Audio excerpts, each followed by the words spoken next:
What's happening, everybody? Matt here, but you can call me Matub, and welcome to the last hottest take of the week for the 2016-2017 season.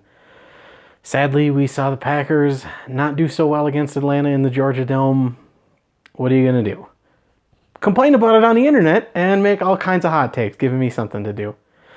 Now, this week, the hot takes were mostly from actual Packers writers and not just the Twitterverse. So I'm going to actually just jump into things right away and talk about something that came from a writer from the Milwaukee Journal-Sentinel. Gary D'Amato is a writer for the Milwaukee Journal-Sentinel who said, and I quote here, "This was the worst, most complete, most hideous defeat of the Mike McCarthy era in Green Bay, and certainly among the low points in recent Packers history." Wow, okay, so that's a pretty bold statement. In his article, he goes on to talk about the loss in the 2014 NFC Championship, which was pretty bad. But this was a pretty complete loss. However, I would not necessarily put the coaching staff at fault completely in this one. The offensive line by the end of the game had LaTroy Guion starting at right guard. And when you have to play a defensive tackle at right guard, you know that you are ravaged by injuries on the offensive side. Defensive side, I'm not going to make a whole lot of excuses for how they played. When you drop 9 into coverage and you can't cover 5 receivers, something's going on. Also, Gary Tomatillo doesn't seem to remember the loss against the 49ers, where Colin Kaepernick looked like legitimately the greatest quarterback of all time with like 185 yards rushing and 250 passing. He had 4 total touchdowns.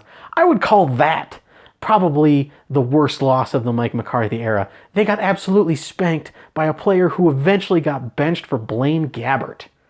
Oh, that was just...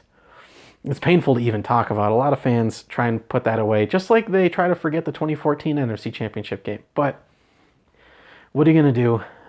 Part of being a football fan means that you're going to have a lot of very bad losses, and your team doesn't do as well as you would hope they do. The next hot take is going to be coming from Marcus Mosher, who's a writer for Footballogy.com and also known for doing work for the hashtag NFL1000, which is a great series if you've never checked it out. He says that Jordy Nelson is washed up, Randall Cobb is an overpaid slot guy, and Adams is a number 2 at best. I'm going to have to bring up that graphic for the overused narrative that I used last week. I'm really sick and tired of people bagging on Jordy and saying that he's washed up. He's no longer fast, but he is now a possession receiver who runs your blah, blah, blah. I did a whole love letter last week. Go ahead and click the box if you want to see that, if you didn't see it already. In last week's video, I did not talk about Randall Cobb because I talked about him the week before. And yes, he is a slot guy. However, he has shown recently, and in the past, I guess you could say, that he can be lined up all over the field and is not a full-time boundary receiver, but can be used in that fashion. For example, in the game against Arizona last year, when he busted his lung, I'd say that was a pretty good boundary catch and a good move by someone who could actually play on the outside. As for Devontae, I actually kind of agree. I kind of agree with that. Devontae is probably at best number 2, but he is a very good number 2. And I talked about his ability to make cuts off the line. His slants are just nasty. And I also think he plays with a lot of power after he catches the ball. But the absolute hottest take of the week has to go to Bob McGinn, who criticized Aaron Rodgers for having the flu.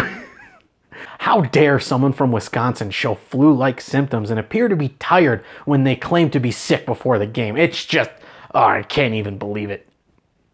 At this point, I'm not the biggest fan of Bob McGinn. A lot of people are, though. He says some very good things with a lot of good insight.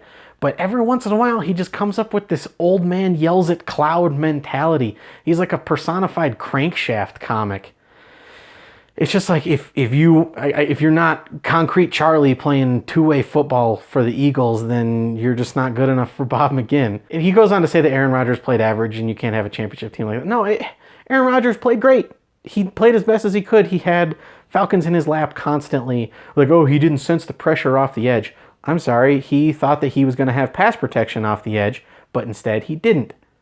I guess it's not really fair to attack Bob McGinn. He's forgotten more about football than I will ever know, and he comes with a lot more experience than I will probably ever have in sports journalism. But I still think this is worthy of a hot take. It's pretty hot, but once again, not the hottest thing in the world. This is, like I said, old man yells at cloud. So I'm going to give this 3 Clay Matthews with a water bottle.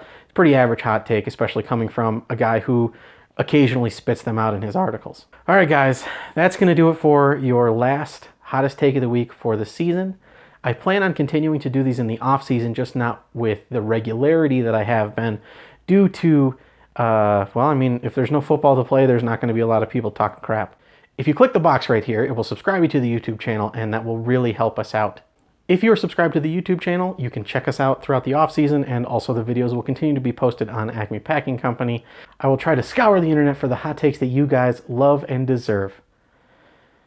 As always, I'm Matt, but you can call me Matub, and you have a great day.